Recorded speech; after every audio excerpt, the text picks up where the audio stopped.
Hello guys, तो दोबारा से स्वागत है आप सभी का आपके अपनी चैनल द कोड बॉय में। मेरा नाम है राजर्षि कोइसा। और आप सभी लोगों को याद होगा कि लास्ट वाले वीडियो में मैंने आपको एक प्री प्रोसेसिंग स्टेटमेंट के बारे में बताया था जिसका नाम था डिफाइन। तो डिफाइन क्या करता है? इस डिफाइन से हम लोग क्या कर सकते हैं, हम लोग कंप्यूटर को पहले से ही बता सकते हैं कि इस चीज़ की वैल्यू इतनी है, जैसा कि हमने पाई में किया था। क्यों हमें कंप्यूटर को पाई की वैल्यू क्यों बतानी पड़ी? क्योंकि कंप्यूटर को पाई की वैल्यू नहीं पता थी। इसलिए हमने सबसे पहले hash define pre processing statement का यूज करके कंप्यूटर को पहले से बता दिया कि पाई की वैल्यू इतनी है। तो और जब भी हम लोग इस सर्कल का एरिया निकालना चाहते थे, तब हमने जो सर्कल के एरिया का इक्वेशन है वैसे ही हमने सारा प्रोग्राम किया। और जहाँ जहाँ पर भी पाई आता है, कंप्यूटर समझ गया कि पाई मतलब कि 22/7।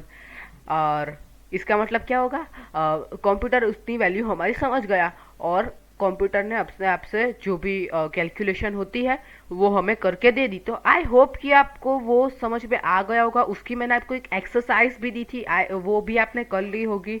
तो चलो कोई बात नहीं, बढ़ते हैं आज इस वाले वीडियो के ऊपर। तो इस वाले वीडियो में हम लोग बात करने वाले हैं कंडीशनल स्टेटमेंट्स के बारे में। तो ये कंडीशनल स्टेटमेंट्स क्या होता है? तो सबसे पहले मैं आपको वो बता देता हूँ। कंडीशनल स्टेटमेंट मतलब होता है, जैसा कि इसका नाम है, जो स्टेटमेंट हमारे प्रोग्राम के अंदर कंडीशन लाता है, इसका मतलब होता है कंडीशनल स्टेटमेंट। जैसे कि हम लोगों ने मान लो कि किसी कार का इंश्योरेंस लिया, तो उसके अंदर ऐसे कंडीशंस बहुत सारी दी हुई होती है कि अगर कार के अंदर इतने से ज़्यादा डैमेज हुआ तो आप हमारा ये वाला इंश्योरेंस क्लेम कर पाओगे।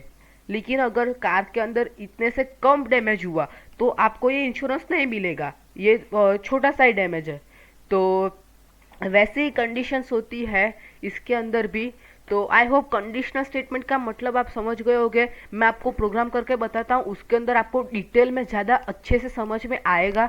तो चलो सबसे पहले हम लोग हमारा विजुअल स्टूडियो कोड खोल लेते हैं।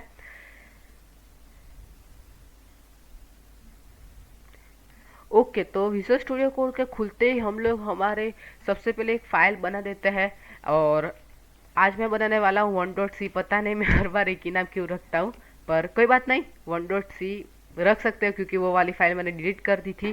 तो मैं फिर से 1.c लिख लेता हूँ, कोई बात नहीं। ओके, तो यहाँ पर हमने हमारी फाइल बना ली है 1.c करके। तो मैंने जो एक प्रोग्राम करके पहले से रखा था वो मैं आपको पहले बता देता हूँ।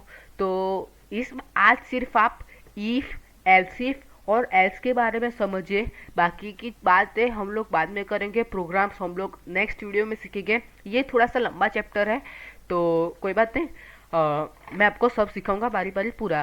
तो सबसे पहले मैंने जो आपको प्रोग्राम जो मैंने करके रखा है मैं इसको पेस्ट कर लेता हूँ। ओके, तो ये क्या है? तो आप ये तो समझ गए होंगे कि ये तो है प्री प्रोसेसिंग स्टेटमेंट हमारा।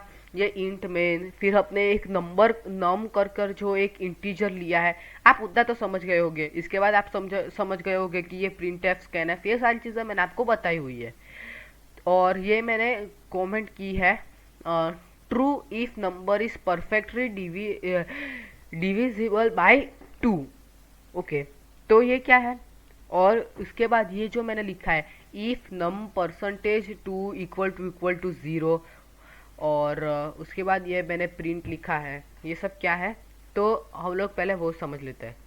तो ये देखो, इफ का मतलब होता है अगर ऐसा हुआ। ये जो हमारा ये जो लाइन है इसका एक ही मतलब है कि अगर if we divide number which we enter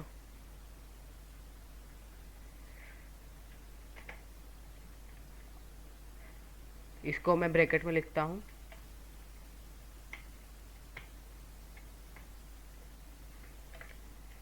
which we enter divide by 2 and remind is 0, so it's even।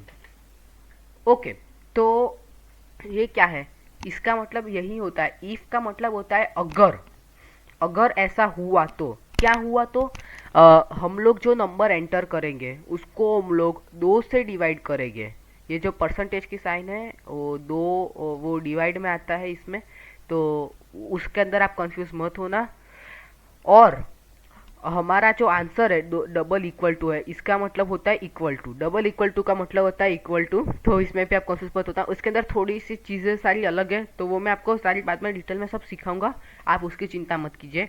और हमारा जो रिमाइंडर हो वो 0 आए तो नंबर है हमारा इवन नंबर। जैसे मैंने यहाँ पर लिखा है, if we divide number which we entered divide with 2 and remainder is 0, so it's even number. तो हम लोग यहाँ पर सिंपली ऐसा प्रिंट करा देंगे। मैंने यहाँ पर कर्ली ब्रैकेट नहीं किया था, सॉरी, यहाँ पर कर्ली ब्रैकेट आएगा। ओके, तो इसका मतलब यही होता है कि अगर हमारा डिवाइड करे और 2 से डिवाइड करे और रिमाइंड 0 आए, जो भी नंबर हमने एंटर किया है, तो ये इवन नंबर है। तो कंप्यूटर क्या करेगा, हमें प्रिंट करा के देगा कि परसेंटेज डी, मतलब कि जो भी नंबर है ये नंबर इवन है। तो आई होप आप इतना समझ गए होंगे। और उसके बाद आता है एल्स। तो एल्स का मतलब क्या होता है, तो एल्स का मतलब होता है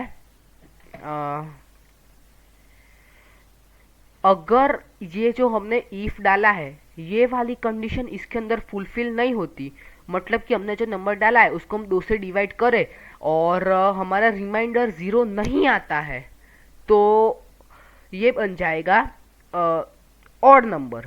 क्यों ऑड नंबर बन जाएगा, हमें मैथ्स में आता ही है कि जो भी नंबर को हम 2 से डिवाइड करें और रिमाइंडर 0 आए, तो उसका मतलब कि है वो एक इवन नंबर है, और अगर रिमाइंडर 0 ना आए तो वो एक ऑड नंबर है। तो आई होप आप इतना समझ गए होंगे।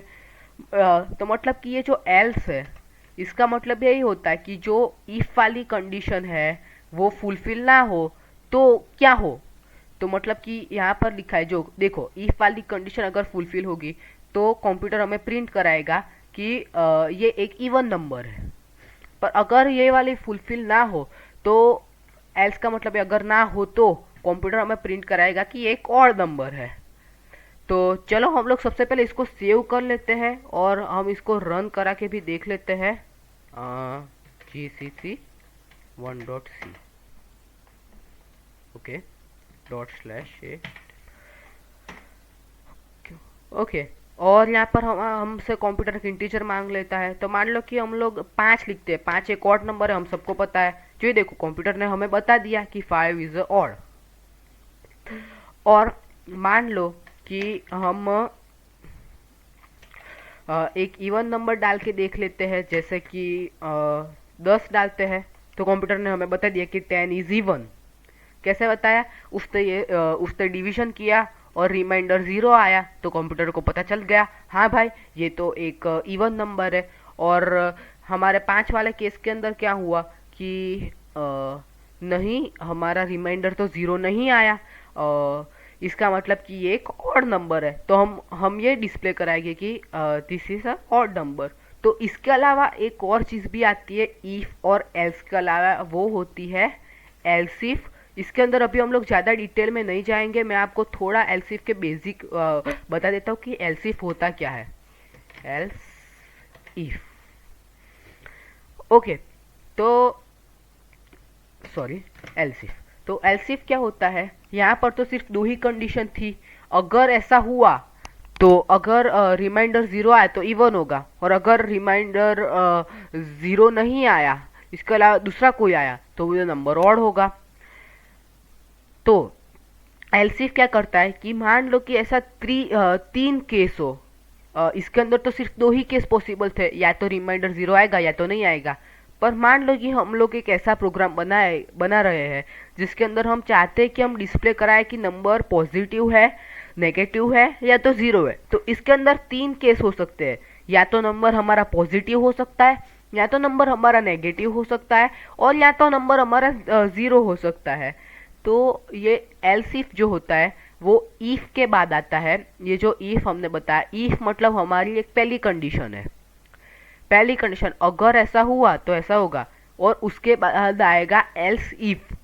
और अगर ऐसा नहीं हुआ, अगर इसके बदले ऐसा हुआ, मान लो कि हम लोग एक प्रोग्राम बना रहे हैं पॉजिटिव के बारे में, तो हमने लिख दिया कि हमने एक इंटीजर लिया है नम करके, तो हम लिख देंगे कि num is, if num is greater than 0 so it's a positive number. हम नीचे प्रिंट एफ करा कर लिख देंगे कि पॉजिटिव नंबर। पर हम लोग नीचे ऐसा लिख सकते हैं कि एल्स इफ, मतलब कि अगर ऐसा ना हो, और हम लोग लिखेंगे if num is less than 0 so it's negative number. और बाद में हम लोग लिख देंगे एल्स। एल्स का मतलब होता है इन दोनों में से कोई भी कंडीशन फुलफिल नहीं होती है, मतलब कि हम लोगों ने 0 डाला है तो नंबर इज 0। तो ये वाला प्रोग्राम हम लोग नेक्स्ट वाले वीडियो में मैं आपको करके सिखाऊंगा, तो इसकी आप चिंता मत कीजिए।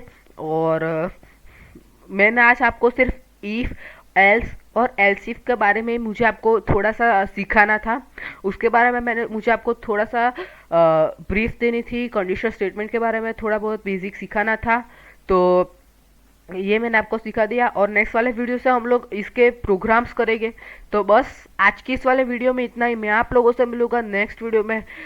नेक्स्ट वीडियो में हम लोग इसके प्रोग्राम करेंगे। तब तक के लिए goodbye and keep learning.